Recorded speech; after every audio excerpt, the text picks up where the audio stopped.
English literacy ಅಂದ್ರೆ English ಸಾಕ್ಷರತೆ. ಸಾಕ್ಷರತೆ ಎಂದ್ರೇನು? ಇಂಗ್ಲಿಷ್ ಓದೋದು ಬರೆಯೋದು ನಾವು ತಿಳ್ಕೊಂಡಿರ್ಬೇಕು ಅಲ್ವಾ? ಓಕೆ, ಸೊ ಇಂಗ್ಲಿಷ್ ಓದೋದು ಬರೆಯೋದಕ್ಕೆ ನಾವು ಏನೆಲ್ಲ ಕಲಿಬೇಕಾಗುತ್ತೆ?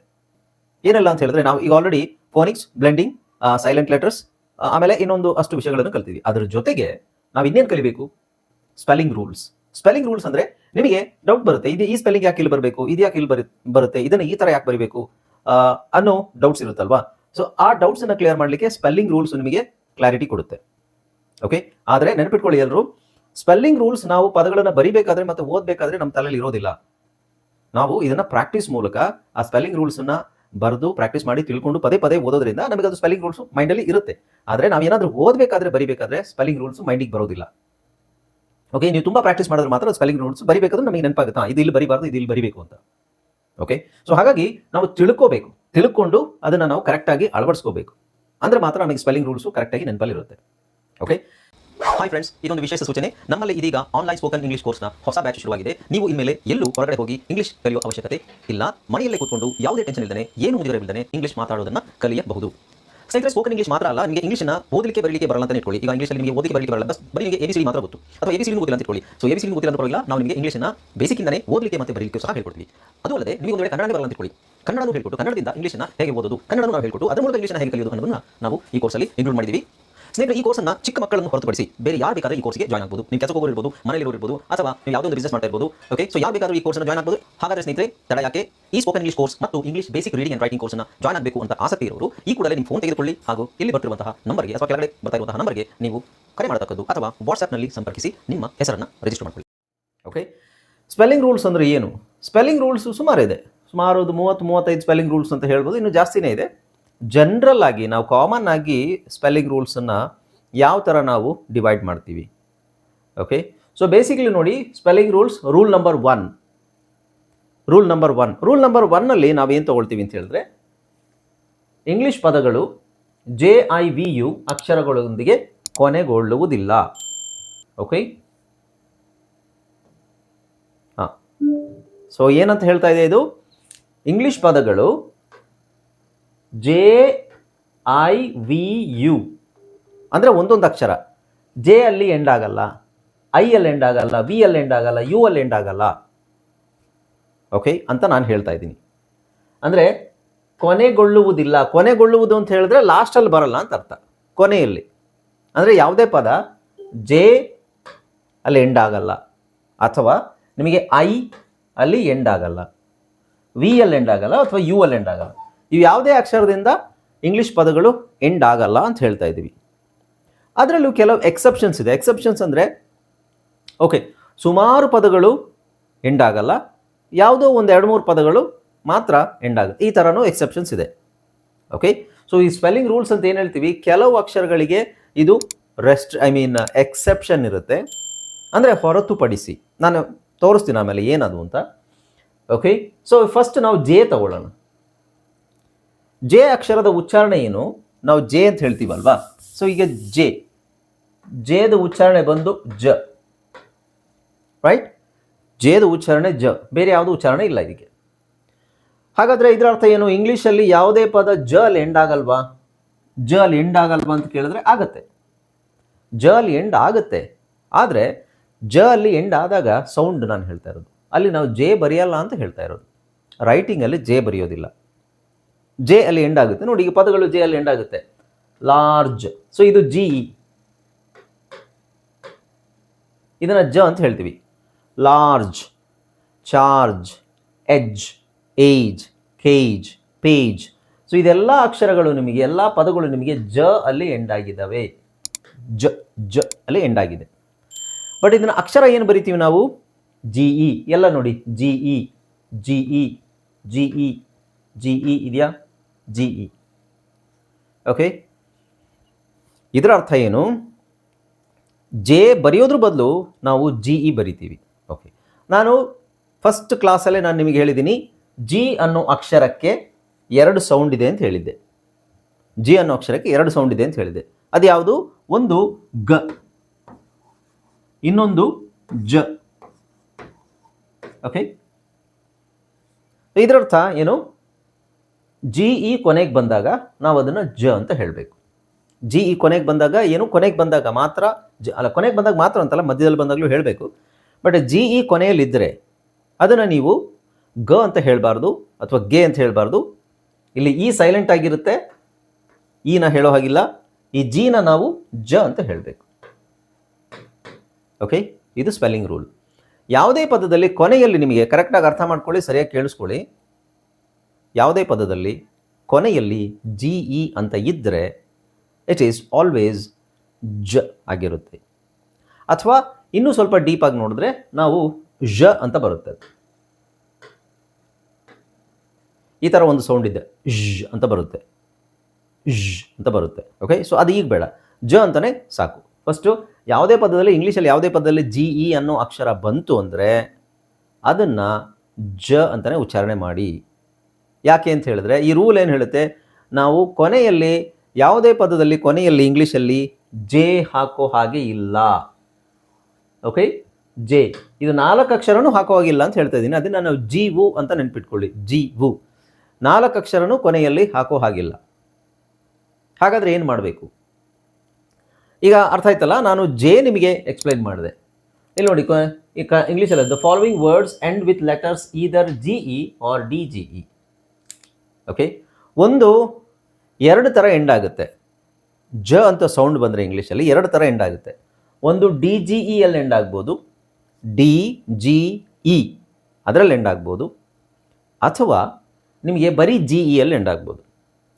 ಇನ್ನೊಂದು ಸೈಲೆಂಟ್ ಲೆಟ್ರಲ್ಲಿ ಆಲ್ರೆಡಿ ನಾವು ಕಲ್ತಿರೋದೇನು, ಡಿ ಜಿ ಇ ಬಂದರೆ ಏನು ಮಾಡ್ತೀವಿ, ಡಿ ಸೈಲೆಂಟ್ ಮಾಡ್ತೀವಿ ಅಲ್ವಾ. ನಾಲೆಡ್ಜ್ ಅಂತ ಹೇಳಲ್ಲ, ನಾಲೆಡ್ಜ್. ಬ್ಯಾಡ್ಜ್ ಅಂತ ಹೇಳಲ್ಲ, badge. ಡಾಜ್, judge, fridge, lodge. So D is always silent before G E.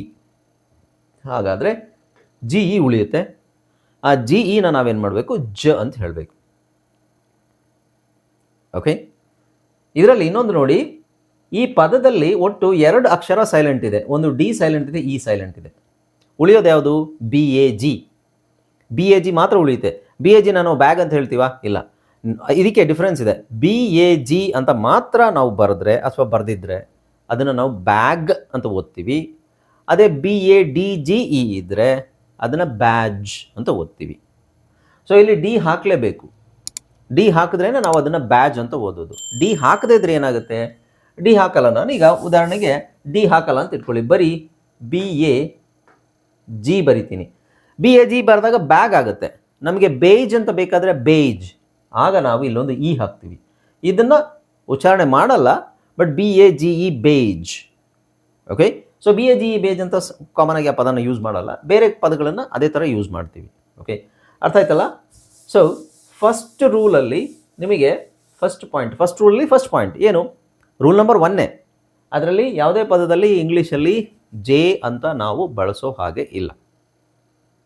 Okay, J ಬಳಸೋ ಹಾಗಿಲ್ಲ. ಜೆ ಬದಲು ನಾವು ಜಿ ಇ ಹಾಕ್ತೀವಿ. ಆ ಜಿ ಇ ಇದೆಯಲ್ಲ, ಜಿ ಇನ ನೀವು ಗೆ ಅಂತ ಓದೋ ಹಾಗಿಲ್ಲ. ಜಿ ಇನ ನಾವು ಕಾಮನ್ ಆಗಿ ನೋಡಿ, ಜಿ ಇ ಗ ಎ ಅಲ್ವಾ, ಗ ಪ್ಲಸ್ ಇದು ಎ, ಗ ಎ ಏನಾಗುತ್ತೆ, ಇದು ಗೆ ಆಗುತ್ತೆ. ಸೊ ನಾನು ನಿಮ್ಗೆ ಹೇಳ್ಕೊಟ್ಟಿರೋದು ಗೆ ಅಂತ, ರೈಟ್. ಗೆ ಉದಾಹರಣೆಗೆ ಗೆಟ್ ಅಂತ ಹೇಳ್ತೀವಲ್ವಾ, ಗೆ ಫಾರ್ ಗೆಟ್, ರೈಟ್.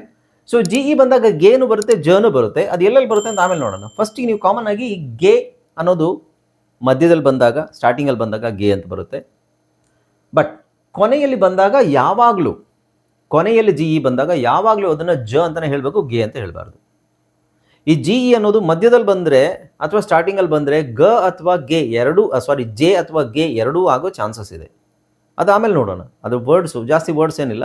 ಆ ವರ್ಡ್ಸ್ ನಾವು ಬರೆಯೋದು, ಓದೋದು, ಪ್ರಾಕ್ಟೀಸ್ ಮಾಡೋದು ಗೊತ್ತಾಗುತ್ತೆ. ಜ ಎಲ್ಲಿ ಹೇಳಬೇಕು, ಗ ಎಲ್ಲಿ ಹೇಳಬೇಕು. ಬಟ್ ಕೊನೆಯಲ್ಲಿ ನಿಮಗೆ ಜಿ ಇ ಬಂತಂದರೆ ಜಿ ಇ ಸೈಲೆಂಟ್ ಆಗಿರುತ್ತೆ, ಇ ಸೈಲೆಂಟ್ ಆಗಿರುತ್ತೆ. ಜಿನ ನಾವು ಗ ಅಂತ ಹೇಳೋ ಹಾಗಿಲ್ಲ, ಜಿನ ನಾವು ಜ ಅಂತ ಹೇಳಬೇಕು. ಅರ್ಥ ಆಯ್ತಾ ಎಲ್ರಿಗೂ? ಕೊನೆಯಲ್ಲಿ ಜಿ ಇ ಬಂದಾಗ ಮಾತ್ರ ಜಿ ಇನ ನಾವು ಜ ಅಂತ ಹೇಳ್ತೀವಿ. ಕೊನೆಯಲ್ಲಿ ಬಂದಾಗ ಯಾವಾಗಲೂ ಹೇಳಬೇಕು. ಮಧ್ಯದಲ್ಲಿ ಜಿ ಇ ಬಂದಾಗ ಅದು ಗೆ ಆಗ್ಬೋದು ಅಥವಾ ಜೆ ಆಗ್ಬೋದು. ಎಲ್ಲರಿಗೂ ಕ್ಲಿಯರ್ ಆಯ್ತಲ್ಲ? ಓಕೆ, ಅರ್ಥ ಆಯ್ತಲ್ಲ ಎಲ್ರಿಗೂ? ಝೂಮ್ ಆಗಿದೆಯಾ ಏನಾದ್ರು? ಓಕೆ, ಸೊ ಫಸ್ಟ್ ರೂಲ್ ಅಂದರೆ ಫಸ್ಟ್ ರೂಲಲ್ಲಿ ನಂಬರ್ 1 ಅಂದರೆ ಜೆ ಮಾತ್ರ ತೊಗೊಂಡಿದ್ದೀವಿ. ಇದು ಎಲ್ರಿಗೂ ಅರ್ಥ ಆಯ್ತಲ್ಲ? ನೆಕ್ಸ್ಟ್ ರೂಲಿಗೆ ಹೋಗ್ಬೋದಾ? ಸೊ ಫಸ್ಟ್ ರೂಲ್ ನಾವೇನು ಮಾಡಿದ್ವಿ, ಜೆ ಅಕ್ಷರನ ಕೊನೆಯಲ್ಲಿ ಯೂಸ್ ಮಾಡೋಗಿಲ್ಲ, ಜೆ ಬದಲು GE ಯೂಸ್ ಮಾಡಬೇಕು ಅಥವಾ DGE ಯೂಸ್ ಮಾಡಬೇಕು. ಓಕೆ, ಅರ್ಥ ಆಯ್ತಲ್ಲ? ಸೊ ಎಲ್ಲಿ ನಮಗೆ ಹೆಂಗೆ ಗೊತ್ತಾಗುತ್ತೆ DGE ಎಲ್ಲಿ ಯೂಸ್ ಮಾಡೋದು, ಜೆ ಎಲ್ಲಿ ಯೂಸ್ ಮಾಡೋದು, GE ಎಲ್ಲಿ ಯೂಸ್ ಮಾಡೋದು, ಅದು ಹೆಂಗೆ ಗೊತ್ತಾಗುತ್ತೆ? ಅದಕ್ಕೆ ಬೇರೆ ಸ್ಪೆಲ್ಲಿಂಗ್ ರೂಲ್ ಇದೆ. ಓಕೆ, ಸೊ ಮುಂದಿನ ಸ್ಪೆಲ್ಲಿಂಗ್ ರೂಲಿಗೆ ಹೋಗೋಣವಾ? ಓಕೆ, ಅಂದರೆ ಐ ತಗೊಳ್ಳೋಣ. ಈಗ ಜೆ ಆಯಿತು ಐ. Okay, all right.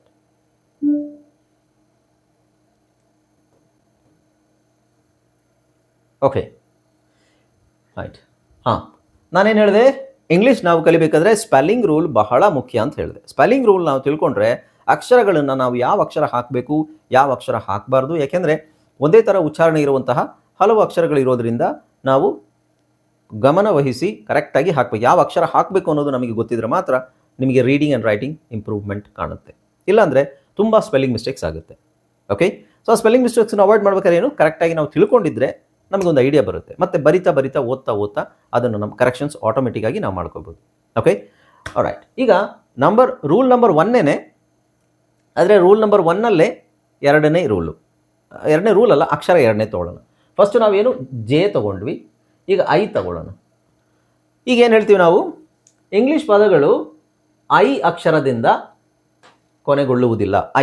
ಐ ತಗೊಳ್ಳೋಣ. ಈ 4 ಅಕ್ಷರದಲ್ಲಿ ಕೊನೆಗೊಂಡಲ್ಲ, ಒಂದಾಗಲೇ ನೋಡಿದ್ದೀವಿ ಜೆ, ಈಗ ಎರಡನೇದು ಐಯಲ್ಲಿ ಬರಲ್ಲ. ಬಟ್ ಐ ಬರಲ್ಲ ಅಂತ ಹೇಳಿದ್ರೆ ಇ ಮತ್ತು ಐ ಅಂತ ಕೊನೆಯಲ್ಲಿ ಸೌಂಡ್ ಬಂದರೆ ಏನು ಯೂಸ್ ಮಾಡ್ತೀವಿ? ಉದಾಹರಣೆಗೆ ಇಲ್ಲಿ ಇದು ಎನಿ, ನಾವು ಎ ನಿ. ಸೊ ಇಲ್ಲೇನಿದೆ ಇ ಅಂತಿದೆಯಲ್ವಾ, ಇ ಅಂತ ಬಂದರೆ ಅಕ್ಷರ, ಕನ್ನಡದಲ್ಲಿ ನಾವು ಅಕ್ಷರ ಏನು ಬರಿಬೇಕು? ಐ ಅಲ್ವಾ? ಇ ಅಂತ ಬಂದರೆ ಕನ್ನಡದಲ್ಲಿ ಅಕ್ಷರ ಏನು ಬರಿಬೇಕು? ಐ ಬರಿಬೇಕು. ಹಾಗಾದರೆ ಐ ಬರೆಯೋಂಗಿಲ್ಲ ಅಂತ ಹೇಳ್ತಾ ಇದೀವಿ, ಕೊನೆಯಲ್ಲಿ ಬರೆಯೋ ಹಾಗಿಲ್ಲ. ಓಕೆ, ಹಾಗಾದರೆ ಏನು ಮಾಡ್ತೀವಿ ನಾವು, ಐ ಬದಲು ವೈ ಹಾಕ್ತೀವಿ. ಅಂದರೆ ಈಗ ಎ ನಿ, ಇದು ಇ. ಬಟ್ ಈ ಐ ತೆಗೆದುಬಿಟ್ಟು, ಐ ಹಾಕೋ ಹಾಗಿಲ್ಲ, ಯಾಕೆಂದರೆ ರೂಲ್ ಹೇಳುತ್ತೆ. ಹಾಗಾಗಿ ಐ ತೆಗೆದು ನಾವು ವೈ ಹಾಕ್ತೀವಿ. ಏನು ಹಾಕ್ತೀವಿ? ಐ ಅಕ್ಷರದ ಬದಲು ನಾವು ವೈ ಹಾಕ್ತೀವಿ. So any, many, Amy, family. ಈಗ ಫ್ಯಾಮಿಲಿನೇ ನೋಡಿ, ಇಲ್ಲಿ ಮೀಗೆ ಐ ಇದೆ, ಇಲ್ಲಿ ಲೀಗೆ ಐ ಹಾಕ್ಬೋದಲ್ವಾ? ಫ್ಯಾಮಿಲಿ. ಈಗ ನೀವು ಫ್ಯಾಮಿಲಿ ಬೇಕಾದರೆ ಈ ಥರ ಬರಿಬೋದು ಅಲ್ವಾ? FAMILI. ಸೊ ಇದು ಫ್ಯಾಮಿಲಿನೇ ಅಂತ ಹೇಳ್ತೀರಾ ನೀವು? ಸೊ ಇದು ಫ್ಯಾಮಿಲಿನೇ ಅಲ್ವಾ? ಅಲ್ಲ, ಹೌದು. ಬಟ್ ಇಲ್ಲಿ ರೂಲ್ ಏನು ಹೇಳುತ್ತೆ, ಐ ಅಕ್ಷರ ನಾವು ಕೊನೆಯಲ್ಲಿ ಬರೆಯೋ ಹಾಗಿಲ್ಲ. ಸೊ ಈ ಐ ತೆಗೆದುಬಿಟ್ಟು ವೈ ಹಾಕಬೇಕು. ಇಲ್ಲಿ ನೋಡಿ, ಬೇಬಿ. ಬೇಬಿನೇ ನೀವು ಇಲ್ಲಿ ಐ ಹಾಕ್ಬೋದಲ್ವಾ? ಐ ಹಾಕಿದ್ರೆ ಅದು ರಾಂಗ್ ಆಗುತ್ತೆ. ಸೊ ಐ ಬದಲು ನಾವು ವೈ ಹಾಕ್ತೀವಿ. ವೈ ಸೌಂಡ್ ನಾನು ನಿಮಗೆ ಏನು ಹೇಳಿದೆ? ಯ ಅಂತ ಹೇಳಿದ್ದೆ. ಯ ಹೌದು, ಮಧ್ಯದಲ್ಲಿ ಬಂದಾಗ, ಸ್ಟಾರ್ಟಿಂಗಲ್ಲಿ ಬಂದಾಗ ವೈಗೆ ಯ ಅಂತ ಸೌಂಡ್ ಇದೆ. ಬಟ್ ವೈಗೆ ಬೇರೆ ಸೌಂಡ್ ಇದೆ, ಅದು ನೋಡೋಣ ಆಮೇಲೆ. ಬಟ್ ಕೊನೆಯಲ್ಲಿ ವೈ ಬಂದಾಗ ಆ ವೈಗೆ ಐ ಅಂತ ಸೌಂಡ್ ಬರ್ಬೋದು, ಸೌಂಡ್ ಉಚ್ಚಾರಣೆ ಐ ಅನ್ನೋ ಉಚ್ಚಾರಣೆ ಬರ್ಬೋದು, ಅಥವಾ ಇ ಅನ್ನೋ ಉಚ್ಚಾರಣೆ ಬರ್ಬೋದು. ಇವೆರಡರಲ್ಲಿ ಯಾವುದಾದ್ರೂ ಉಚ್ಚಾರಣೆ ಬರ್ಬೋದು. ಸೊ ಎಲ್ಲಿ ಐ ಅಂತ ಬರುತ್ತೆ, ಎಲ್ಲಿ ಇ ಅಂತ ಬರುತ್ತೆ, ಡೋಂಟ್ ವರಿ, ಅದು ಮುಂದೆ ನಿಮಗೆ ಪಾಠ ಇದೆ. ಸೊ ಇಲ್ಲಿ ನೋಡಿ, ಎನಿ, ಇ ಐ ತಾನೆ, ಇ ವೈ ಸೌಂಡ್ ಬರಬೇಕು, ಸಾರಿ ವೈ ಅಕ್ಷರ ಬರಿಬೇಕು. ಹಾಗೆ ಡ್ಯೂಟಿ, ಇ, ಹೋಲಿ, ಇ, ಬಿಸಿ, ಇ. ಎಲ್ಲರಿಗೂ ಅರ್ಥ ಆಗ್ತಿದೆಯಲ್ಲ? ಕೊನೆಯಲ್ಲಿ ನೋಡಿ ಆ ವವೆಲ್ ಏನು? ಇ, ಬಿಸಿ, ಇ, ಪೋನಿ, ಇ, ಪಿಟಿ, ಇ, ಎನ್ವಿ, ಇ, ರೈಟ್? ಬೆರಿ, ಇ, ಕೊನೆಯಲ್ಲಿ ಇ ಬರ್ತಾ ಇದೆ. ಸೊ ಇಲ್ಲಿ ನಾವು ಎಲ್ಲೂ ಐ ಹಾಕಿಲ್ಲ. ಇಲ್ಲೆಲ್ಲ ಸೌಂಡ್ ಏನಿದೆ, ಐ ಸೌಂಡ್ ಇದೆ, ಸೌಂಡ್ ಐ ಇದೆ. ಸೌಂಡ್ ಅಂದರೆ ಉಚ್ಚಾರಣೆ ಐ ಇದೆ, ಬಟ್ ಸ್ಪೆಲ್ಲಿಂಗ್ ಏನಿದೆ? ವೈ ಇದೆ. ಅರ್ಥ ಆಗ್ತಿದೆಯಾ? ಆ್ಯಂಡ್ ಇಲ್ಲಿ ಇ, ಇಲ್ಲೆಲ್ಲ ಈ ಪದಗಳಲ್ಲಿ ನಿಮಗೆ ಇ ಅಂತ ಕೊನೆಯಲ್ಲಿ ಸೌಂಡ್ ಬರುತ್ತೆ. ಇಲ್ಲಿ ಐ ಅಂತ ಬರುತ್ತೆ ಸೌಂಡ್. ಟ್ರೈ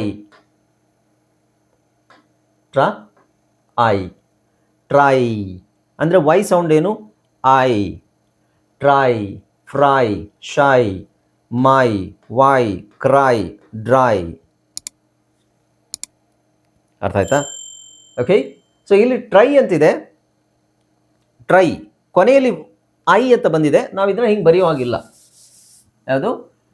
TRI ಈ ಥರ ಬರೆಯೋ ಹಾಗಿಲ್ಲ. ಯಾಕೆ? ಇಲ್ಲೇನು ಹೇಳ್ತಾ ಇದೆ? ಇಂಗ್ಲಿಷ್ ಪದಗಳು ಐ ಅಕ್ಷರಗಳೊಂದಿಗೆ ಕೊನೆಗೊಳ್ಳುವುದಿಲ್ಲ, ಅಥವಾ ಜೆ ಐಯಲ್ಲಿ ಎಂಡ್ ಆಗಬಾರ್ದು. ಈ ಐ ತೆಗೆದು ನಾವೇನು ಮಾಡ್ತಾ ಇದ್ದೀವಿ? ವೈ ಬರಿತಾ ಇದ್ದೀವಿ. ಅರ್ಥ ಆಯ್ತಾ? ಈಗ ನೆಕ್ಸ್ಟ್ ನೋಡಿ, ಫ್ರೈ. ಫ್ರೈ ನೀವು ಸೌಂಡು ಹೇಳೋದಾದರೆ ಫ್ರೈ ಫ್ರೈ, ಬಟ್ ಇಲ್ಲಿಗೆ ಎಂಡ್ ಮಾಡೋದಾದರೆ ಈ ಐ ತೆಗೆದುಬಿಟ್ಟು ನಾವು ಐನ ವೈ ಮಾಡಬೇಕು. ಫ್ರೈ ಅಂತ ಬರೆದು ಹಾಗೆ ಬಿಡೋ ಹಾಗಿಲ್ಲ. ಅರ್ಥ ಆಗ್ತಿದೆಯಾ ಎಲ್ರಿಗೂ? ಅರ್ಥ ಆಗ್ತಿದೆಯಲ್ಲ? ಸೊ ಇದು ಅಷ್ಟೇ, ಶೈ, SHI ಶೈ ಅಂತ ಬರೆಯೋಂಗಿಲ್ಲ, SHY shy. MI my, no, MY my. ಯಾಕೆಂದರೆ ಅದು ಐ ಅನ್ನೋ ಅಕ್ಷರ ಕೊನೆಯಲ್ಲಿ ಬರ್ತಾ ಇದೆ ಅಲ್ಲ, ಐ ಅನ್ನೋ ಉಚ್ಚಾರಣೆ ಕೊನೆಯಲ್ಲಿ ಬರ್ತಾ ಇದೆ. ಅಕ್ಷರ ಮತ್ತು ಉಚ್ಚಾರಣೆ ಎರಡೂ ಡಿಫ್ರೆನ್ಸ್ ತಿಳಿದಿಟ್ಕೊಳ್ಳಿ. ನಾನು ಕೆಲವು ಸಲ ಮಿಸ್ ಮಾಡಿದ್ರು ನೀವು ಅದನ್ನು ಸರಿಪಡಿಸ್ಕೋಬೇಕು. ಅಕ್ಷರ ಬೇರೆ, ಉಚ್ಚಾರಣೆ ಬೇರೆ. ಉಚ್ಚಾರಣೆ ಒಂದು ಅಕ್ಷರಕ್ಕೆ 2-3 ಉಚ್ಚಾರಣೆ ಇರ್ಬೋದು. ಈಗ ಉದಾಹರಣೆಗೆ ಎಕ್ಸ್ ಅನ್ನೋ ಅಕ್ಷರಕ್ಕೆ 5 ಥರ ಉಚ್ಚಾರಣೆ ಇದೆ, ಎ ಅನ್ನೋ ಅಕ್ಷರಕ್ಕೆ 9 ಥರ ಉಚ್ಚಾರಣೆ ಇದೆ, ಓ ಅನ್ನೋ ಅಕ್ಷರಕ್ಕೆ 11 ಥರ ಉಚ್ಚಾರಣೆ ಇದೆ. ಅರ್ಥ ಆಯ್ತಾ? ಎಸ್ ಅನ್ನೋ ಅಕ್ಷರಕ್ಕೆ 3 ಥರ ಉಚ್ಚಾರಣೆ ಇದೆ. ಇಂಗ್ಲೀಷಲ್ಲಿ ಇದೇ ಸಮಸ್ಯೆ ಆಗೋದು. ಕನ್ನಡದಲ್ಲಿ ಹಾಗಲ್ಲ. ಕನ್ನಡದಲ್ಲಿ ಒಂದು ಅಕ್ಷರಕ್ಕೆ ಒಂದೇ ಉಚ್ಚಾರಣೆ, ಅಥವಾ ಒಂದು ಸೌಂಡಿಗೆ ಒಂದೇ ಅಕ್ಷರ. ಇಂಗ್ಲೀಷಲ್ಲಿ ಹಾಗಲ್ಲ, 9 ಸೌಂಡಿಗೆ ಒಂದೇ ಅಕ್ಷರ. ಉದಾಹರಣೆಗೆ ಏನ ನಾವು ಎ ಅಂತ ಹೇಳಿದಾಗಲೂ ಎ ಅಂತಲೇ ಬರಿಬೇಕು, ಆ ಅಂತ ಹೇಳಿದಾಗಲೂ ಎ ಅಂತಲೇ ಬರಿಬೇಕು. ಎ ಅಂತ ಹೇಳಿದಾಗ ಕೆಲವು ಕಡೆ, ಜಾಸ್ತಿ ಅಲ್ಲ, ಎ, ಇಲ್ಲಿ ನೋಡಿ, ಎನಿ, ಎ ನೀ ಅಂತಿದೆಯಾ, ಇದೀಗ ಎ ಬಂದಿದೆಯಾ, ಇಲ್ಲಿ ಉಚ್ಚಾರಣೆ ಏನು? ಎನಿ. ಆ್ಯಕ್ಚುಲಿ ಎ ಅನ್ನೋ ಅಕ್ಷರಕ್ಕೆ ಸ್ಪೆಲ್ಲಿಂಗ್ ಯಾವುದು? ಇ. ಎ ಅನ್ನೋ ಸೌಂಡಿಗೆ ಸ್ಪೆಲ್ಲಿಂಗ್ ಯಾವುದು? ಇ. ಆದರೆ ಇಲ್ಲೇನು ಬಂದಿದೆ? ಎ ಅನ್ನೋ ಸ್ಪೆಲ್ಲಿಂಗಿಗೆ ಎ ಬಂದಿದೆ, ಎ ಅಕ್ಷರ ಬಂದಿದೆ. ಎ ಅನ್ನೋ ಸೌಂಡಿಗೆ ಎ ಅಕ್ಷರ ಬಂದಿದೆ. ಓಕೆ, ಸೊ ಇದೆಲ್ಲ ಸ್ವಲ್ಪ ತಿಳ್ಕೊಂಡಿದ್ರೆ ನಮಗೆ ಇಂಗ್ಲೀಷ್ ಓದೋದು ಈಸಿ ಅನಿಸುತ್ತೆ. ಓಕೆ, ಸೊ ಇಲ್ಲಿ ನಾನು ಎಕ್ಸೆಪ್ಷನ್ಸ್ ಅಂದರೆ ಹೊರತುಪಡಿಸುವುದು. ಈಗ ರೂಲ್ ಏನು ಹೇಳುತ್ತೆ? ಇಂಗ್ಲೀಷಲ್ಲಿ ಯಾವುದೇ ಅಕ್ಷರಗಳು ಐಯಲ್ಲಿ ಕೊನೆಗೊಳ್ಳಲ್ಲ ಅಂತ ನಾನು ಹೇಳಿದಾಗ, ಯಾವುದೇ ಅಕ್ಷರಗಳು ಅಂದರೆ ಅಲ್ಲ, ಎಕ್ಸೆಪ್ಟ್ ಈ ಪದಗಳನ್ನು ಬಿಟ್ಟು ಐಯಲ್ಲಿ ಎಂಡ್ ಆಗಲ್ಲ. ಓಕೆ, ಕರೆಕ್ಟಾಗಿ ಅರ್ಥ ಮಾಡ್ಕೊಳ್ಳಿ. ಎಕ್ಸೆಪ್ಷನ್ಸ್, ಈ ಪದಗಳನ್ನು ಬಿಟ್ಟು ಬೇರೆ ಯಾವುದೇ ಪದಗಳಲ್ಲಿ ಐಯಲ್ಲಿ ಎಂಡ್ ಆಗಲ್ಲ. ಅಂದರೆ 99% ಹೇಳ್ಬೋದು ನಾವು, 99.9%. ಅಲ್ಲೋ ಇಲ್ಲೋ ಒಂದೋ ಎರಡೋ ಆಗ್ಬೋದು, ಬಟ್ ಆದಷ್ಟು ನಾನು ನಿಮಗೆ ಎಲ್ಲದನ್ನೂ ಇಲ್ಲಿ ಸೆಲೆಕ್ಟ್ ಮಾಡಿ ಕೊಟ್ಟಿದ್ದೀನಿ. ಓಕೆ, ಸೊ ಆಲಿಬೈ ಐ ಇದೆ, ಅಲ್ಲಿ ವೈ ಹಾಕಬೇಡಿ. ಮತ್ತು ಅದಕ್ಕೆ ಸಹ ಅಲ್ಲಿ ವೈ ಹಾಕ್ಬೋದಾ? ಅಲ್ಲ, ಇದು ಐಯೇ ಹಾಕಬೇಕು. ಬೇರೆ ಪದಗಳು ಏನಾದರೂ ಬಂದರೆ ನಾವು ವೈ ಹಾಕಬೇಕು. ಆಲಿಬೈ ಇದರಲ್ಲಿ ಐಯೇ ಇರುತ್ತೆ, ಬ್ರಾಕಲಿ ಐಯೇ ಇರುತ್ತೆ, ಚಿಲಿ ಐಯೇ ಇರುತ್ತೆ, emoji I, alumni I, mini I, paparazzi, illuminati, graffiti, taxi, bikini, spaghetti, ಇದರಲ್ಲೆಲ್ಲ ನಿಮಗೆ ವರ್ಡ್ಸಲ್ಲಿ ಕೊನೆಯಲ್ಲಿ ಐ. ಸೊ ಇಂಗ್ಲೀಷಲ್ಲಿ ಐಯಲ್ಲಿ ಕೊನೆಯಾಗುವ ವರ್ಡ್ಸ್ ಯಾವುದು ಅಂತ ಕೇಳಿದ್ರೆ ಇದೆಲ್ಲ ನೀವು ಹೇಳಿದ್ರೆ ಸಾಕು. ಉಳಿದಿರೋದು ಯಾವುದು ಐಯಲ್ಲಿ ಬರೋದಿಲ್ಲ. ಉಳಿದಿರೋದು ನಮಗೆ ವೈ ಅಥವಾ ಅಲ್ಲ. ಐ 2 ಸೌಂಡ್ ಬಂದರೆ, ಐ ಅಂತ ಬಂದರೂ ವೈ ಹಾಕಬೇಕು, ಇ ಅಂತ ಬಂದರೂ ವೈ ಹಾಕಬೇಕು. ಓಕೆ, ಅರ್ಥ ಆಯ್ತಲ್ಲ? ಸೊ ಇಂಗ್ಲೀಷಲ್ಲಿ ಸೆಕೆಂಡ್ ರೂಲ್ ಅಲ್ಲ, ಆ್ಯಕ್ಚುಲಿ ಸೆಕೆಂಡ್ ರೂಲ್ ಅಲ್ಲ, ನಂಬರ್ 1 ರೂಲು. ಅಂದರೆ 4 ಅಕ್ಷರಗಳು, ಒಂದೊಂದು ಅಕ್ಷರಗಳನ್ನ ನಾನು ಸಪರೇಟಾಗಿ ಹೇಳ್ಕೊಡ್ತಾ ಇದ್ದೀನಿ ನಿಮಗೆ. ಸೊ ಫಸ್ಟ್ ನಾವು ಯಾವುದು ನೋಡಿದ್ವಿ? ಜೆ ನೋಡಿದ್ವಿ, ಹೌದಾ? ಜೆ ಅಲ್ಲಿ ಯಾವುದು ಎಂಡ್ ಆಗೋದಿಲ್ಲ. ಇನ್ನೊಂದು ಸಲ ಬೇಕಾದ್ರೆ ನೋಡೋಣ ಅದನ್ನು. ಹಾಂ, ಜೆ ಅಲ್ಲಿ ಯಾವುದು ಎಂಡ್ ಆಗಲ್ಲ. ಜೆ ಬದಲು ನಾವು ಏನು ಯೂಸ್ ಮಾಡ್ತೀವಿ? GE. ಕೊನೆಯಲ್ಲಿ ಜೆ ಬದಲು ನಾವು ಏನು ಯೂಸ್ ಮಾಡ್ತೀವಿ? GE ಯೂಸ್ ಮಾಡ್ತೀವಿ, ಅಥವಾ DGE. DGE ಎಲ್ಲಿ ಯೂಸ್ ಮಾಡಬೇಕು? ಬರೀ GE ಎಲ್ಲಿ ಯೂಸ್ ಮಾಡಬೇಕು? ಅದನ್ನು ಮುಂದಿನ ಪಾಠದಲ್ಲಿ ನಾನು ಹೇಳ್ಕೊಡ್ತೀನಿ. ಅದು ಸಿಂಪಲಾಗಿ ಹೇಳಬೇಕು ಅಂದರೆ ನಿಮಗೆ ಶಾರ್ಟ್ ವವೆಲ್ ಬಂದಾಗ DGE ಯೂಸ್ ಮಾಡಬೇಕು. Short vowel. ಇಲ್ಲಿ ನೋಡಿ, ಎ ಶಾರ್ಟ್ ವೊವೆಲ್, ಆ ಶಾರ್ಟ್ ವೊವೆಲ್, ಆ short vowel, a short, E short, ಆ ಶಾರ್ಟ್. ಸೊ ಶಾರ್ಟ್ ವೊವೆಲ್ ಬಂದಾಗ ನಾವು ಬರೀ ಜಿ ಇ ಅಂತ ಯೂಸ್ ಮಾಡಬಾರ್ದು, ಡಿ ಹಾಕಬೇಕಲ್ಲಿ, ಶಾರ್ಟ್ ವೊವೆಲ್. ಸೊ ಇದು ಇನ್ನೊಂದು ರೂಲು. ಓಕೆ, ಸೊ ಈಗ ಅದನ್ನು ಬಿಟ್ಬಿಡೋಣ. ಓಕೆ, ಹಾಂ. ಸೊ ಇಲ್ಲಿ ಎಕ್ಸೆಪ್ಷನ್ಸ್, ಇದರಲ್ಲಿ ಎಕ್ಸೆಪ್ಷನ್ಸ್ ಯಾವುದೂ ಇಲ್ಲ. ಉದಾಹರಣೆಗೆ ಇಲ್ಲಿ ನೋಡಿ, village, message, vintage, image, hinge, image. Image 2 ಸಲ ಆಗಿದೆಯಾ? ಓಕೆ. ಸೊ ಇಲ್ಲೇನು ಎಲ್ಲ ಜ ಜ ಜ ಅಂತಲೇ ಹೇಳ್ತಾ ಇದ್ದೀವಿ. ಅರ್ಥ ಆಯ್ತಲ್ಲ? ಓಕೆ. ಸೊ ನೆಕ್ಸ್ಟ್ ನೋಡಿದ್ದು ಯಾವುದು? ಐ ಅಕ್ಷರನ ಇಂಗ್ಲೀಷ್ಲಿ ಕೊನೆಯಲ್ಲಿ ನಾವು ಹಾಕೋದಿಲ್ಲ. ಎಕ್ಸೆಪ್ಟ್. ಎಕ್ಸೆಪ್ಟ್, ಎಕ್ಸೆಪ್ಟ್ ಅಂದರೆ ಇಂಥ ಪದಗಳನ್ನು ಬಿಟ್ಟು, ಈ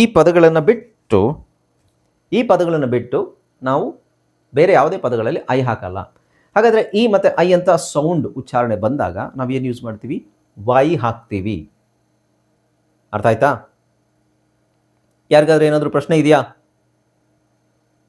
ಎನಿ ಕ್ವೆಶ್ಚನ್ಸ್?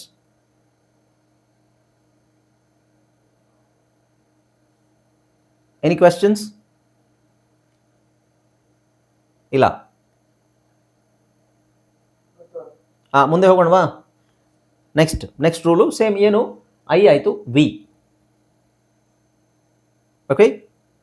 ಏನಾದರೂ ಕ್ವೆಶ್ಚನ್ಸ್ ಇದ್ದರೆ ಇಲ್ಲೇ ಕೇಳಿ. ಅಂದರೆ ಜಸ್ಟ್ ಕ್ವೆಶ್ಚನ್ಸ್ ಈಗಲೇ ತಲೆ ಕೆಡಿಸ್ಕೋಬೇಡಿ. ನಮಗೆ ಇದು ಗೊತ್ತಿದ್ದರೆ ಅನುಕೂಲ ಆಗುತ್ತೆ. ಈಗ ನಾನೇನಾದರೂ ಹೇಳ್ತೀನಿ, ಒಂದು ಪದ ಹೇಳ್ತೀನಿ, ಟ್ರೈ ಅಂತ ಹೇಳ್ತೀನಿ. ನೀವು ಟ್ರೈ ಅಂತ ಹೇಳಿದಾಗ ಐ ಸೌಂಡ್ ಬಂದಿದೆ, ಐ ಬರೆಯೋದು ಅಲ್ಲ, TRY, ಟ್ರೈ. ಅದು ನಮಗೆ ಗೊತ್ತಿರಬೇಕು. ಎಲ್ಲದನ್ನು ನಾವು ಅಕ್ಷರಗಳ ಸೌಂಡ್ ಇಟ್ಕೊಂಡೇ ನಾವು ಬರಿತೀವಿ. ಬರವಣಿಗೆ ಸೌಂಡ್ ಇಟ್ಕೊಂಡು ಆಗೋದಿಲ್ಲ. ಓದೋಕ್ಕೆ ನಾವು ಬರೀ ಸೌಂಡ್ಸನ್ನು, ಫೋನಿಕ್ಸನ್ನು ಫಾಲೋ ಮಾಡ್ಬೋದು. ಬರೀಲಿಕ್ಕೆ ನಮಗೆ ತುಂಬ ವಿಷಯಗಳು ನಾವು ಫಾಲೋ ಮಾಡಬೇಕಾಗುತ್ತೆ. ಸ್ಪೆಲ್ಲಿಂಗ್ ರೂಲ್ಸ್ ಒಂದು, ಆಮೇಲೆ ಏನು ಅಕ್ಷರಗಳ ಉಚ್ಚಾರಣೆ, ಯಾವ ಥರ ಉಚ್ಚಾರಣೆ ಬರ್ತಾ ಇದೆ ಅದರ ಮೂಲಕ, ಆಮೇಲೆ ಡಿಪೆಂಡಿಂಗ್ ಆನ್ ಮತ್ತೆ ಕೊನೆಯಲ್ಲಿ ಏನು ಬರುತ್ತೆ, ಸಫಿಕ್ಸ್ ಏನು ಬರುತ್ತೆ, TION, SION, TIOUS ಈ ಥರದ್ದೆಲ್ಲ ಬಂದಾಗ ಅದಕ್ಕೆ ಸಪ್ರೇಟ್ ಆದ ಉಚ್ಚಾರಣೆ ಇರುತ್ತೆ. ಇದನ್ನೆಲ್ಲ ಕಲಿತ ನಂತರನೇ ನಮಗೆ ಗೊತ್ತಾಗೋದು. ಇದನ್ನೆಲ್ಲ ಕಲಿಬೇಕು ಸ್ಪಷ್ಟವಾಗಿ. ಇದನ್ನೆಲ್ಲ ಕಲಿತ್ರೆ ಮಾತ್ರ ಕಲಿಯೋದು ಅಂದರೆ ಏನು ಬಾಯ್ಪಾಠ ಮಾಡೋದು ಅಲ್ಲ, ಪದೇ ಪದೇ ಬರೆಯೋದು, ಓದೋದು. ಇದನ್ನು ಮಾಡಿದ್ರೆ ಏನಾಗುತ್ತೆ, ನಮಗೆ ಈಸಿಯಾಗಿ ರೀಡಿಂಗ್ ಆ್ಯಂಡ್ ರೈಟಿಂಗ್ ಆಕ್ಸೆಸ್ ಮಾಡ್ಬೋದು, ಅಕ್ವೈರ್ ಮಾಡ್ಬೋದು. Okay, right. ಈ ವರ್ಡ್ಸನ್ನು ಬರ್ಕೊಳ್ಳಿ. ಈಗ ನೀವು ಮಾಡಬೇಕಾಗಿರೋದು ಏನಂದರೆ, ಈ ರೂಲು ಬರ್ಕೊಳ್ಳಿ. ಇಂಗ್ಲೀಷಲ್ಲಿರೋದನ್ನು ಬರಿಬೇಡಿ, ಕನ್ನಡದಲ್ಲಿ ಬರ್ಕೊಳ್ಳಿ. Rule number 1, English words do not. ಇದನ್ನು ಬರ್ಕೊಳ್ಳೋದ್ರೆ ಬರ್ಕೊಳ್ಳಿ, ಕನ್ನಡದಲ್ಲಿ ಬರ್ಕೊಳ್ಳಿ. ಕನ್ನಡದಲ್ಲಿ ಮಾತ್ರ ಬರ್ಕೊಳ್ಳಿ, ಇಂಗ್ಲೀಷಲ್ಲಿರೋ ಬರ್ಕೋಬೇಡಿ.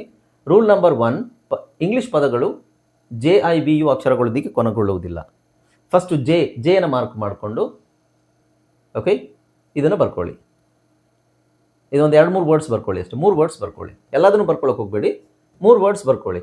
3 ವರ್ಡ್ಸ್ ಬರ್ಕೊಂಡು ನೀವು GEನ ಮಾರ್ಕ್ ಮಾಡಿ. ಜೆ ಬದಲು GE ಹಾಕಿದ್ದೀವಿ ಅನ್ನೋದು ಗೊತ್ತಾಗಬೇಕು ನಿಮಗೆ. Okay, right. ಒಂದು ಬ್ರೇಕ್ ತೊಗೊಳ್ಳೋಣ, ಬ್ರೇಕ್ ಆದಮೇಲೆ ಕಂಟಿನ್ಯೂ ಮಾಡೋಣ. ರೈಟ್. ಸೊ ಇವತ್ತಿನ ಕ್ಲಾಸಲ್ಲಿ ನಾವೇನು ಡಿಸ್ಕಸ್ ಮಾಡ್ತಾ ಇದ್ದೀವಿ? Spelling rules. ಸ್ಪೆಲ್ಲಿಂಗ್ ರೂಲ್ಸ್ ಅಂದರೆ ಏನು? ನಮಗೆ ಇಂಗ್ಲೀಷಲ್ಲಿ ಓದೋದು ಮತ್ತು ಬರೆಯೋಕ್ಕೆ ತುಂಬ ಹೆಲ್ಪ್ ಮಾಡುವಂತಹ ಒಂದು ಪಾಠ. ಓಕೆ, ಸ್ಪೆಲ್ಲಿಂಗ್ ರೂಲ್ಸ್ ಗೊತ್ತಿರಲೇಬೇಕಾ ಅಂತ ಕೇಳಿದ್ರೆ ಹೌದು, ಖಂಡಿತವಾಗ್ಲೂ ಎಲ್ರಿಗೂ ಗೊತ್ತಿರಬೇಕು. ಗೊತ್ತಿದ್ರೆ ಮಾತ್ರ ನಿಮಗೆ ಕನ್ಫ್ಯೂಷನ್ ಅಂದರೆ ನಿಮಗೆ ಗೊಂದಲ ಇರೋದಿಲ್ಲ. ಓಕೆ, ಕನ್ಫ್ಯೂಷನ್ ಇರೋದಿಲ್ಲ. ಇಲ್ಲಾಂದರೆ ಇದ್ಯಾಕೆ ಇಲ್ಲಿ ಬಂತು, ಈ ಅಕ್ಷರ ಯಾಕೆ ಇಲ್ಲಿ ಬಂತು, ಇದನ್ನು ಯಾಕೆ ಹಿಂಗೆ ಬರಿಬೇಕು ಅನ್ನೋದು ಡೌಟಲ್ಲೇ ನಾವು ಟೈಮ್ ಕಳೆದು ಬಿಟ್ರೆ ಅದಕ್ಕೆ ಒಂದು ರೀಸನ್ ಇದೆ, ಅದಕ್ಕೆ ಒಂದು ಕಾರಣ ಇದೆ, ಅದಕ್ಕೋಸ್ಕರ ನಾವು ಇದನ್ನು ಹಿಂಗೆ ಬರಿಬೇಕು ಅನ್ನೋದು ನಮಗೆ ಗೊತ್ತಿದ್ದರೆ ಓದೋದು ಬರೆಯೋದು ತುಂಬ ಈಸಿ ಆಗುತ್ತೆ. ಓಕೆ, ಸೊ ಇವತ್ತಿನ ಕ್ಲಾಸಲ್ಲಿ ನಾವೇನು ನೋಡಿದ್ವಿ? ರೂಲ್ ನಂಬರ್ 1 ರೂಲ್ ನಂಬರ್ 1 ನಿಮಗೆ ತುಂಬ ವರ್ಡ್ಸು ಅದರಲ್ಲಿ ನೋಡಬೇಕು. ರೂಲ್ ನಂಬರ್ 1 ನಮಗೆ 4 ಅಕ್ಷರಗಳು ಕೊನೆಯಲ್ಲಿ ಬರೋದಿಲ್ಲ ಅನ್ನೋದು ಕನ್ಫರ್ಮ್ ಆಗಿದೆ ಅಲ್ವಾ? ಸೊ ಯಾವ್ಯಾವ ಅಕ್ಷರಗಳು? JIVU. ಈಗ ಜೆ ಮತ್ತು ಐ, ಜೆ ನೋಡಿ, ಇದು ಜೆ ಮತ್ತು ಐ 2 ಅಕ್ಷರಗಳು ನಾವು ಈಗಾಗಲೇ ಡಿಸ್ಕಸ್ ಮಾಡಿದ್ವಿ ಈ ಕ್ಲಾಸಲ್ಲಿ. ಮುಂದಿನ ಅಕ್ಷರ ವಿ. ವಿ ಆದಮೇಲೆ ಯು ನೋಡೋಣ. ಸೊ ವಿ, ಇದು ಸಿಂಪಲ್ ಆಗಿ ನಾನು ಹೇಳ್ತೀನಿ, ವಿ ಅನ್ನೋ ಅಕ್ಷರ ಕೊನೆಯಲ್ಲಿ ಬರೋದಿಲ್ಲ. ಓಕೆ, ಅಕ್ಷರ ಬರೋದಿಲ್ಲ ಅಂತ ಹೇಳ್ತಾ ಇರೋದು ನಾನು, ಶಬ್ದ ಅಲ್ಲ, ಉಚ್ಚಾರಣೆ ಅಲ್ಲ. ಉಚ್ಚಾರಣೆ ಬರುತ್ತೆ, ವಿ ಅನ್ನೋ ಉಚ್ಚಾರಣೆ ಬರುತ್ತೆ. ಆದರೆ ನಿಮಗೆ ಆ ಅಕ್ಷರ ಬರೀ ವಿ ಮಾತ್ರ ಬರೆಯಲ್ಲ, ವಿ ಜೊತೆಗೆ ನಾವು ಬೇರೆ ಅಕ್ಷರನೂ ಬರಿಬೇಕಾಗುತ್ತೆ. ಈಗ ಉದಾಹರಣೆಗೆ ನಾನು ಹ್ಯಾವ್ ಅಂತ ಹೇಳ್ತೀನಿ. ಕನ್ನಡದಲ್ಲಿ ಹ್ಯಾವ್ ಅಲ್ವಾ? ಹ್ಯಾವ್. ಹ್ಯಾ ಅನ್ನೋದಕ್ಕೆ ಎಚ್ ಎ ಅಲ್ವಾ? ವಿ ಸಾಕಲ್ವಾ? ಇಲ್ಲಿ ಆದಮೇಲೆ ಬೇರೆ ಏನು ಇಲ್ವಲ್ಲ. So H A we have ಆಗುತ್ತಾ? ಆಗುತ್ತೆ. ಆದರೆ ಇಂಗ್ಲೀಷ್ ಈ ರೂಲ್ ಪ್ರಕಾರ ಏನು, ಇದು ಯಾವುದೇ ಅಕ್ಷರದಲ್ಲಿ ಇಂಗ್ಲೀಷಲ್ಲಿ ಪದಗಳು ಎಂಡ್ ಆಗೋದಿಲ್ಲ. ಸೊ ಹಾಗಾಗಿ ಏನು ಮಾಡಬೇಕು, ಇಲ್ಲೊಂದು ಇ ಕೊಟ್ಬಿಡಬೇಕು. ಇ ಯಾಕೆ ಅಂದರೆ ಆಲ್ರೆಡಿ ಸೈಲೆಂಟ್ ಅಕ್ಷರ, ಕೊನೆಯಲ್ಲಿ ಇ ಬಂದಾಗ ನಾವು ಇನ ಉಚ್ಚಾರಣೆ ಮಾಡೋದಿಲ್ಲ. ಈ ಸೈಲೆಂಟ್ ಅಕ್ಷರ, ಹಾಗಾಗಿ ಇದನ್ನು ಹೆಂಗೆ ಓದ್ತೀವಿ ನಾವು? ಹ್ಯಾವ್. ಓಕೆ, ಅರ್ಥ ಆಯ್ತಲ್ಲ? ರೈಟ್. ಇದರ ಅರ್ಥ ಏನು? ಇಂಗ್ಲೀಷಲ್ಲಿ ಯಾವುದೇ ಅಕ್ಷರಗಳು ಯಾವುದೇ ಪದದಲ್ಲಿ ವಿ ಅನ್ನೋ ಅಕ್ಷರದಿಂದ ಎಂಡ್ ಆಗೋದಿಲ್ಲ. ಅಕ್ಷರದಲ್ಲಿ ಎಂಡ್ ಆಗಲ್ಲ, ಸೌಂಡ್ ಬರುತ್ತೆ. ಹ್ಯಾವ್ ವ ಅಂತ ಸೌಂಡ್ ಬರುತ್ತೆ. ಕೇವ್ ವ ಅಂತ ಸೌಂಡ್ ಇದೆ, ನೋಡಿದೆ. Have, cave, save, gave, give, wave, above, ವ ಎಲ್ಲದು ವನೇ ಇದೆ. ಇಲ್ಲೆಲ್ಲ ಅಕ್ಷರಗಳು ನಿಮಗೆ ವ ಅಲ್ಲಿ ಎಂಡ್ ಆಗುತ್ತೆ, ಬಟ್ ವ ಮಾತ್ರ ಅಲ್ಲ. Live, olive, prove, shove, stove, move, valve, okay, behave, groove, wall, ಇವೆಲ್ಲ ನಿಮಗೆ ಯಾವ ಅಕ್ಷರದಲ್ಲಿ? ಈ ವ ಅಕ್ಷರದಲ್ಲೇ ಎಂಡ್ ಆಗೋದು ಎಲ್ಲ ಪದಗಳು. ಸೊ ವಿ ಈ ಅಕ್ಷರದ ಉಚ್ಚಾರಣೆ ಯಾವ ಅಕ್ಷರ ಇದು? ವಿ. ಸೊ ವಿ ಅಲ್ಲಿ ಎಂಡ್ ಆಗುತ್ತಾ? ಇಲ್ಲ. ವಿ ಜೊತೆಗೆ ನಾವು ಒಂದು ಇ ಕೂಡ ಸೇರಿಸ್ಬೇಕಾಗುತ್ತೆ. ಓಕೆ, ಇಷ್ಟೇ. ವಿ ಅಲ್ಲಿ ಇಷ್ಟೇ, ಜಾಸ್ತಿ ವರ್ಡ್ಸ್ ವಿ ಅಂತ ಬಂದಾಗ ನೀವು ವ ಅಂತ ಎಲ್ಲಿ ಎಂಡ್ ಮಾಡ್ತೀರಾ ಅದರಲ್ಲಿ ಒಂದು ಇ ಹಾಕ್ಬಿಡಿ. ಇಟ್ಸ್ ವೆರಿ ಸಿಂಪಲ್, ಅಷ್ಟೇ ಇದು. Okay, right. ನೆಕ್ಸ್ಟು, ಇದರಲ್ಲಿ ಎಕ್ಸೆಪ್ಷನ್ ಏನೂ ಇಲ್ಲ ನಿಮಗೆ, ಯಾವುದೇ ಎಕ್ಸೆಪ್ಷನ್ಸ್ ಇಲ್ಲ, ಎಲ್ಲ ವರ್ಡ್ಸು ಹಾಗೆ ಎಂಡ್ ಆಗೋದು, ಇ ಹಾಕಬೇಕು. ಓಕೆ, ನೆಕ್ಸ್ಟು ಲಾಸ್ಟ್ ಅಕ್ಷರ ಯು ಅಂತ ಬರುತ್ತೆ. ಸೊ ಯು ಅಂತ ಬಂದಾಗ ನಾವು ಏನು ಮಾಡಬೇಕು? ಯು ಬರೆಯೋ ಹಾಗಿಲ್ಲ, ಯು ಅನ್ನೋದು ಬರೆಯೋ ಹಾಗಿಲ್ಲ. ಆದರೆ ನಾವು ಉಚ್ಚಾರಣೆ ಆ ಸೌಂಡ್ ಬಂದಾಗ ಯಾವ ಅಕ್ಷರಗಳನ್ನು ಬರಿಬೇಕು, ಆ ಯಾವ ಅಕ್ಷರಗಳ ಕಾಂಬಿನೇಷನ್ ಬರಿಬೇಕು. ಓಕೆ, ಸೊ ಅದು ನಮಗೆ ಗೊತ್ತಿದ್ದರೆ ಸ್ವಲ್ಪ ನಮಗೆ ಬರೆಯೋಕ್ಕೆ ಈಸಿ ಆಗುತ್ತೆ. ಓಕೆ, ಸೊ ಈಗ ನೋಡಿ, JIVU, the following words end with letters either U or EW. U ಅಂತ ಸೌಂಡ್ ಬರ್ಬೋದು. ಯುಗೆ ಎರಡು ಸೌಂಡ್ ಇದೆ. ಒಂದು ನಾವು ಯು ಅಂತ ಹೇಳ್ಬೋದು, ಅಥವಾ ಉ. ಇವು ಎರಡು ಸೌಂಡ್ ಬರ್ಬೋದು. ಈ ಎರಡು ಸೌಂಡಿಗೆ ನಾವು ಯುನೇ ಯೂಸ್ ಮಾಡ್ತೀವಿ, ಬಟ್ ಬರೀ ಯು ಎಂಡಲ್ಲಿ ಬರೆಯೋ ಹಾಗಿಲ್ಲ. ಯು ಜೊತೆಗೆ ನಾವೇನು ಬರಿಬೇಕು? ಯು ಇ ಬರಿಬೇಕು. ಎಕ್ಸಾಂಪಲ್ ಇಲ್ಲಿ ನೋಡಿ, ಬರೀ ನಾವು ಸಿ ಯು ಬರೆಯೋ ಹಾಗಿಲ್ಲ. ಇದು ಸಿ ಯು ಬರೆದ್ರೆ ಕ್ಯೂ ಆಗಲ್ಲ. ಸಿ ಯು ಇ ಇದು ಸೈಲೆಂಟ್ ಆಗಿರುತ್ತೆ. ಅದೇ due, D U E, due, due, D U E ಬರಿಬೇಕು, ಈ ಸೈಲೆಂಟ್ ಆಗಿರುತ್ತೆ. Blue, blue. ಸೊ ಇಲ್ಲಿ ಎರಡು ಸೌಂಡ್ ಇದೆ ಅಂತ ನಾನು ಹೇಳಿದೆ. ಯು ಅಂತ ಆದರೂ ಬರ್ಬೋದು, ಅಥವಾ ಉ ಅಂತನಾದರೂ ಬರ್ಬೋದು. ಉ ಎಲ್ಲಿ ಬರುತ್ತೆ, ಯು ಎಲ್ಲಿ ಬರುತ್ತೆ, ಅದು ಬೇರೆ ಟಾಪಿಕ್. ಓಕೆ, ನಾವು BLU ಬ್ಲೂ, ಅದರಲ್ಲಿ ಈ ಸೌಂಡ್ ಹೇಳ್ತಾ ಇದ್ದೀವಾ? ಇಲ್ಲ. ನಾನು ಹೇಳಿ ಕೊನೆಯಲ್ಲಿ ಇ ಬಂದರೆ ಇನ ಸೈಲೆಂಟ್ ಮಾಡಬೇಕು. Okay, CLU clue, GLU glue, TRUE true. So E ಎಲ್ಲದರಲ್ಲೂ ಬರಿಬೇಕು, ಬಟ್ ಹೇಳಬಾರ್ದು. GLU ಗ್ಲೂ ಇರ್ಬೋದು, ಬಟ್ ಇ ಹಾಕಬೇಕು. GLUE glue, CLUE clue, BLUE blue. Okay, ಹಾಗೆ ವ್ಯಾಲ್ಯೂ, ವ್ಯಾಲ್ಯೂ ನೀವು ಈ ಬರ್ದಿಲ್ಲ ಅಂತ ಹೇಳಿದ್ರೆ ಅದು ಇನ್ಕಂಪ್ಲೀಟ್ ಆಗುತ್ತೆ, ಆ್ಯಂಡ್ ಅದು ರೂಲ್ನ ವಿರುದ್ಧ. ರೂಲ್ ಏನು ಹೇಳುತ್ತೆ? ಯಾವುದೇ ಪದ ಯು ಅಕ್ಷರದಲ್ಲಿ ಎಂಡ್ ಆಗಲ್ಲ. ಇಲ್ಲಿ ಯು ಅಕ್ಷರ ಹಿಂಗೆ ಬಿಟ್ಟರೆ ಆ ರೂಲಿಗೆ ವಿರುದ್ಧವಾಗುತ್ತೆ. Okay, value. ಹಾಗಾಗಿ ನಮಗೆ ಈ ಬೇಕೇ ಬೇಕು. Avenue, avenue, few, screw, through, brew. ಹಾಂ, ಸೊ ಈಗ ಉ ಅಥವಾ ಯು ಅನ್ನೋ ಉ ಅಥವಾ ಯು ಅಲ್ಲಿ ಎಂಡ್ ಆದರೆ ನಾವೇನು ಮಾಡಬೇಕು? ಇದನ್ನು UE ಅಥವಾ EW ಅಂತ ಅಕ್ಷರ ಬರೀಬೇಕು. UE ಅಥವಾ EW. ಯು ಅಲ್ಲಿ ಎಂಡ್ ಆದರೆ ಏನು ಬರಿಬೇಕು? ಯು ಇ ಅಥವಾ ಇ ಡಬ್ಲ್ಯೂ ಅಂತ ಬರಿಬೇಕು. ಗೊತ್ತಾಗ್ತಿದೆಯಾ ಎಲ್ರಿಗೂ? ಸೊ ಇಲ್ಲಿ ವ್ಯಾಲ್ಯೂ, ಅವೆನ್ಯೂ, ಫ್ಯೂ ಇದನ್ನು ನಾನು ಆಲ್ರೆಡಿ ಹೇಳಿದ್ದೀನಿ. ಇ ಡಬ್ಲ್ಯೂ ಬಂದಾಗ 2 ಸೌಂಡ್ ಬರುತ್ತೆ ಅಂತ ನಾನು ನಿಮಗೆ ಬ್ಲೆಂಡಿಂಗಲ್ಲಿ ಹೇಳ್ಕೊಟ್ಟಿದ್ದೀನಿ. ಇ ಡಬ್ಲ್ಯೂ ಬಂದಾಗ 2 ಸೌಂಡ್ ಬರುತ್ತೆ. ಯಾವುದು? ಉ ಯು. ಸೊ ಇಲ್ಲಿ ಫ್ಯೂ ಸ್ಕ್ರೂ, ಉ ಯು. ಥ್ರೂ, ಬ್ರೂ, ಉ ಉ ಉ. Chew, new, crew, blue, flu, view. Okay, right? ಹಾಂ, ಈಗ ಎಕ್ಸೆಪ್ಷನ್ಸ್ ಏನು ಅಂದರೆ ನಾನು ಹೇಳ್ತಾ ಇರೋದೇನು? ಉ ಅಥವಾ ಯು ಬಂದರೆ ಇ ಡಬ್ಲ್ಯೂ ಬರಿಬೇಕು ಅಥವಾ ಯು ಇ, ಇವೆರಡರಲ್ಲಿ ಯಾವುದಾದ್ರೂ ಒಂದು ಕಾಂಬಿನೇಷನ್ ಬರಿಬೇಕು. ಯಾವ್ದು? ಯು ಇ ಅಲ್ಲಿ ಬರಿಬೇಕು ಅಥವಾ ಇ ಡಬ್ಲ್ಯೂ, ಇವೆರಡರಲ್ಲಿ ಯಾವುದಾದ್ರೂ ಒಂದು ಬರುತ್ತೆ ಉ ಅಂತ ಬಂದಾಗ ಕೊನೆಯಲ್ಲಿ. ಓಕೆ, ಈಗ ಎಕ್ಸೆಪ್ಷನ್ ಅಂದರೆ ಏನು?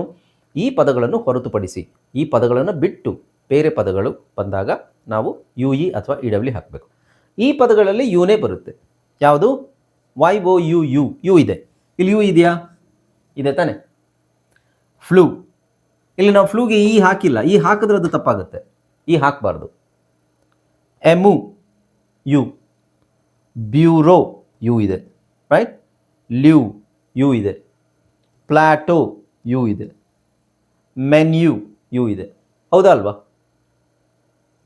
Okay, right? ಅರ್ಥ ಆಯ್ತಲ್ವಾ? ಸೊ ಇದು ರೂಲ್ ನಂಬರ್ 1 ಅಷ್ಟೇ ನಾನು ಇವತ್ತು ಎಕ್ಸ್ಪ್ಲೇನ್ ಮಾಡಿರೋದು ನಿಮಗೆ. ರೂಲ್ ನಂಬರ್ 1 ಏನು ಹೇಳುತ್ತೆ?